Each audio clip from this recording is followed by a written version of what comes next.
All right. But do you think Ghanaians see the people in the diaspora as our fellow brothers and sisters that were taken away from us, or we still see them as foreigners? Since we are calling them to come home, Yeah. are we ready to accept them, live with them, accommodate them, and do everything with them? Well, so I made a statement that I had my own reservations about the year of return. Okay. So maybe that helps me to answer that. I'll go back to that. In a sense that, first of all, you see, it's a year of return. And we believe that people who have lived in the diaspora has won a lot of knowledge, even when it comes to wealth. Yeah. Because if you're speaking to an average Ghanaian, he'll tell you, "Hey, Charlie, I brought four. They have money. They have this. Hey, Brony have money." Yes, it's and true. you see, we see them also as a Brony to some extent. Whoa, yes. Guys, once again, welcome to my channel. I'm so happy to come your way with another episode. I'm so glad, and I thank you so much for clicking on this video. It's been an awesome time trying to do video for you guys to watch, and I'm so impressed with your comments, the suggestions, things that people have, and I'm learning so much a lot on this channel with this year of return thing. For this episode, there's been a lot of requests, like suggestions and things, and here I have today with the topic you have all been asking of, and I just want you to stay glued to your channel just to talk to some few Ghanaians and to find out how do they see the people from the diaspora. Do we see them as our brothers and sisters that were taken away from us? Are we ready to accept them to live here with us in Ghana or in Africa, as we call the year of return, for them to come and live here, invest here, work here, and all blah blah whatever? And what actually can be done to bridge the gap between Ghanaians and our fellow sisters and brothers in the diaspora? So guys, thank you so much. I know this video will be such an interesting one. I just want you to stay glued, watch to the end, and also share with us what you think from watching this video. And don't forget to comment, subscribe, like, and share. I love you guys so much. And share with someone and let a friend know about this video. My name is Niiayi, aka Ganyobi, the guy from Ghana. I tell stories from Ghana and also bring out things that you don't hear in the media about Ghana and Africa. Let's get into the video and talk to some few people. Hola, Bawo.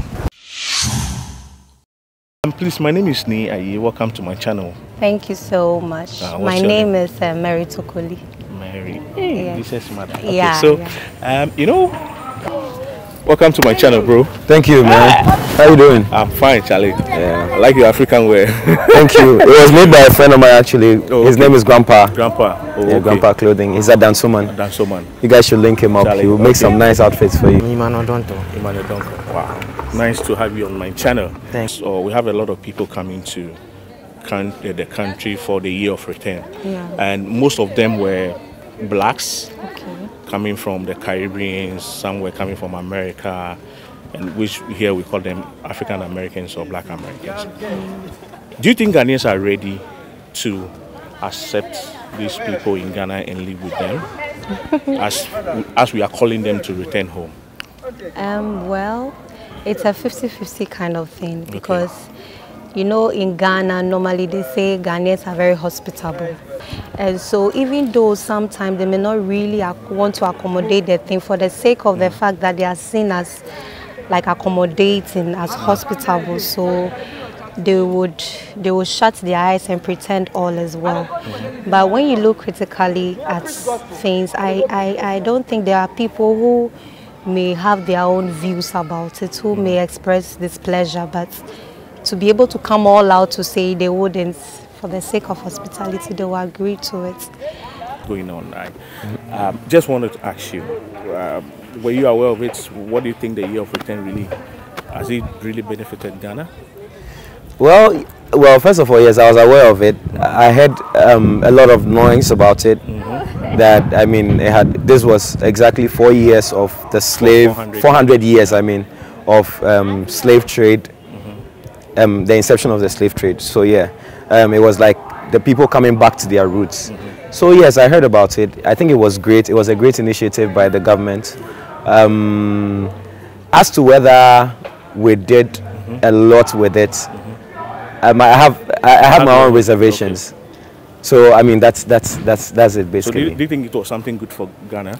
I think it was good for Ghana. The whole of Africa. It was good. I think Ghana benefited a lot from it. I think the conversation could have been expanded a lot more, so that the whole of Africa could benefit, because it wasn't just Ghana where a lot of slaves were taken from. But I think this is just a first step. Maybe because I hear after Benin has also started something, so it's just like raising gate of return or something. I don't know if it's true, but if it is, I think it's a great initiative, and Africa, I mean, other people could also take advantage of it, because yes, I mean, if the diasporans are coming back, it's a great thing, because I mean, they come with a lot of resources as well, and all of that. So yeah, I'm sure you know about the Year of Return. I've heard about it. Oh, okay. Yes, what did you hear about it? I heard it on a radio channel that the president has asked that the experience should come home, because the ancestors were taken from this place to where they are. They should come back and appreciate what they should know. They should come back and know where they're taken from. We tell that other people from other regions were not really experiencing the Year of Return activities. Everything was centered around in Accra, and those that they took the initiative to go to the castles were only individuals that they went there for just to know what was going on. But I didn't see a program that was out that we are taking such people to such places to know what's really happening. Anyway, there was a lot of programs that was organized by the Office of the Year of Return. There's a lot of things that went on, but maybe a lot of people weren't aware. I have a video on my channel which talks a lot about the Year of Return, the full thing. Do you think Ghanaians are ready to accommodate, live, and accept these people from the diaspora to be with us? One thing about Ghanaians that we are very welcoming people. So once that we know that you want to live with us, I think we accept you. Personally, I'll be glad when we see such people around, because they are bringing in such experiences, and what they've learned over there, that may even help us to even grow our economy. Because we always want to go to their place that they are coming from to improve our lives. What if they are bringing such improvement to us to also improve it? That's what I see. I think Ghana benefited to some extent, especially when it comes to tourism, when it comes to, I mean, people on the streets who were selling. Of course, I did a video on that. Exactly. Even real estate for some companies. I'm in the real estate sector. For instance, I had a couple of friends who sold some properties out. I mean, most of them were even rentals. Airbnb numbers shot up, apartments shot up, even the prices, hotels and stuff like that. So it was good for Ghana, yes, I think so. Okay, so now the big question is, since we are calling them to come home, are we ready to accept them, live with them, accommodate them? And do everything with them? Well, so I made a statement that I had my own reservations about the Year of Return. So maybe that helps me to answer that. I'll go back to that. In a sense that, first of all, you see, it's a Year of Return. And we believe that people who have lived in the diaspora has won a lot of knowledge, even when it comes to wealth. Because if you're speaking to an average Ghanaian, he'll tell you, hey, Charlie, Abrafo, they have money, they have this, Brony have money. And you see, we see them also as a Brony to some extent, because they've lived in the West, even their accents and all of that. So, so in case viewers, you don't know what is Obroni, it's a term we used to call people coming, the white guys, the white man. Yeah, that's what we call Obroni here in Chi. So in case you don't know, that's it. Yeah. So what's going to happen is that ideally, if we're going to live with them, we should have done a lot of things. I know there were systems that were put in place, but I believe that we could have done a lot more. Even as to whether we made money out of this Year of Return. One thing that for me, should have even started was a conversation of what we were doing to keep them here, because it's a Year of Return. The year has ended, or the Year of Return has the gate has closed to some extent. Now they said beyond the return. Yes, but even with that, what are we doing? I don't see much happening. Now the conversation is dying, but ideally there should have been a lot of follow-up with a lot of these people. Maybe that's happening, but we're not in the loop on that. But we should find a way of, even entrepreneurs, you find a lot of entrepreneurs in Ghana. These people come with a lot of knowledge. Yeah. What are we doing with that? Do we even have hubs where we are hosting conversations where we could open? Because the thing is that, look, today you live in a global village. Okay. You don't need to travel to know what's happening in the world. Exactly. So even if you could hold some kind of talks with locals and foreigners, even the conversation could broaden someone's mind about what the West is like, what you could do with opportunities here and there. I don't see a lot of that happening. So for me, I don't think that we've been able to leverage off that fully. Even for instance, the money that a lot of them made, or companies made and stuff, one of the ways that I thought we could have even benefited the most was our airlines. Yeah, we don't even have any local airlines operating around the world. And so most of the monies that came in, because when it comes to tourism, majority of the money is made from the airline sales, because they travel here, miles here. Ghana has no airline. And so the people who made the money was the KLMs and the BAs and the Emirates and all of that. Yes, these are the guys who made a chunk of the money. But Ghanaians, did we really make money off it? Well, someone will argue that yes, people on the street sold. But how much is that? The impact of that, you understand? So I think we could have done a lot more. Definitely, I think, well, even if we didn't, we can still, going forward, we can do a lot more. We could sort of have conversations, try and bridge the gap between the local and the diasporians, put them together, sort of, I mean, improve people's lives from there, and then see what we could do more. But I think a lot more could be. All right. But do you think Ghanaians see the people in the diaspora as our fellow brothers and sisters that were taken away from us, or we still see them as foreigners? Foreigners. I would say foreigners. Why do we still see them as foreigners, aside all the education and things we've gotten to know about them? I think our education has not really delved into such things. We always just talk about it because we are supposed to learn it. But we've not really experienced that our ancestors were even taken to that place to work for such people. So I feel that they are also really getting to know of this is what really happened. But the story behind it, no one really knows that. And they are just here to have fun. That's what we are seeing. They just come here because they've seen that, oh, this place is a good tourist site, so let me just come here and see what is really here. And that's what we Ghanaians do also have for them, that, oh, they are foreigners, they are coming to this place to help us get their money. That's what I see. It's a transaction. They are coming here so that they will patronize our items or what we are selling them to them, so we get money from them. That's what I see. So you are speaking as your point, or from the layman's understanding? From what I see. And from what you see. Yes. Okay. But you know, the year of return called a lot of them just to come. Yes. And probably stay, live here, invest, and then do business. But they are still our fellow sisters and brothers, and which I think we should see them that. But unfortunately, okay, you are talking from your perspective. Wow. Okay. So let me ask this question. So since we don't see them, since some people since you don't see them as our fellow brothers and sisters, what do you think can be done that we can now recognize them as our brothers and sisters that were taken away from us? That's a really good question. What can be done? Yeah, what do you think can be done that people now realize, oh, okay, so these people are our own blood, our own people, blacks that were taken out from the continent? First, there has to be an education about it. Okay. There has to be information about it. Right? Once, for people to know that they are not living with us here, but they're still our brothers and sisters that their ancestors were taken from this place. So it was their fault that they are not staying with us here, but the ancestors were taken from this place to live there, but they are really part of us.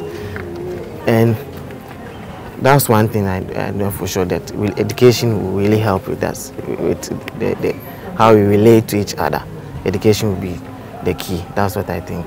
Okay. So I think since today, you've definitely learned something about it. Yes. And you've gotten to know that they are our sisters and brothers. Yes. So just keep on spreading the news and tell your friends. I'll definitely and let them also know that. It's really changed my mind about Thank you. I like Thank that. you. So just let your friends and family know that we have sisters and brothers living in the diaspora, that we call them And we want them to come back and stay with us, and also to improve the economy. That's the main thing. And I believe you've learned something so much. Very good. Thank you so much. You're welcome. All right, Charlie. Thanks. Done. Yes. So do you think we are still ready for them to come? Well, I don't think. Well, we've take time. Some things have happened. Yes, some things there've been some good initiatives. I know some people were given Ghanaian passports and that, so they become Ghanaians. So this also means that for business, they could even live in Ghana and own their businesses. Yeah. Hopefully, if a lot of them have that mentality that they could come and start something here, then it means that, of course, that would also boost business or impact on the business industry in Ghana. However, we need to still do more to sort of get a lot of partnerships with us and them, because if you look at a lot of local businesses, we don't go far, we don't go beyond Ghana. Even in Ghana, we are struggling. You find a lot of companies in Accra even struggling. They can't even, grow beyond Accra. And so, we need to have a lot of conversations and then try and help each other. Well, we are ready for them to some extent, but not fully. I won't say full. How do Ghanaians see the people from the diaspora? Do they see them as our brothers and sisters, or we see them as foreigners? I think a lot of people see them as foreigners. Why? Well, because you see, to see someone as your brother or as your sister, one, not just me. I'll speak from a layman's perspective. Yes, that's what from a layman, one is language. If I can't speak the same language with you, I think you're a foreigner. You can't open an African American's head and put the language in there. Yeah. However, they can't speak the Akan language, or not necessarily the Akan, because Akan is just one aspect of a language. But they can't speak a lot of our languages, and so majority of them who are laymen, who are not so educated, see them as foreigners. Okay. All right. Even their lifestyle choices, most of them see them as foreign. So I don't think the local or the average Ghanaian thinks they are brothers. Well, maybe some of them would think so. The ones who would see them as such are people who can relate to them and know much about them, because especially I know even everyone knows about the slave trade. Yes, exactly. Because even through this year of return, I didn't see a lot of education about this, because this was a chance to actually educate the young African today, the past Africa, today's Africa, and the future of Africa. This was a good time to have conversations to start. Oh, this was what happened in the past. So this was where we were 400 years ago. And then slave trade happened. This is where we are today. Going forward, this is where we should be. So this is a time that we should have bridged that gap. It was supposed to be a conversation of the past 400 years and the next 400 years. Wow. I don't think we really did that to take advantage of it. So, well, maybe that's just my 2 cents on it. All right, thank you so much. But your final words. What do you think can be done to bridge the gap between the Africans and then the people in the diaspora? Well, one of the things for me is allowing a lot of interactions. Okay. A lot of interactions for me, because if the more I speak to you, the more we communicate, the more we relate, a lot of ideas come up. You notice that the synergy when 2 or more people come together. Exactly. And so what we can do is to start a lot of conversations around this. We must see a lot of forums, a lot of I don't want to call forums are too formal. I want an informal setting where a lot of conversations are happening, where people are thinking, and then we can start sharing ideas and building ideas, because you find a lot of ideas here, but we don't build them.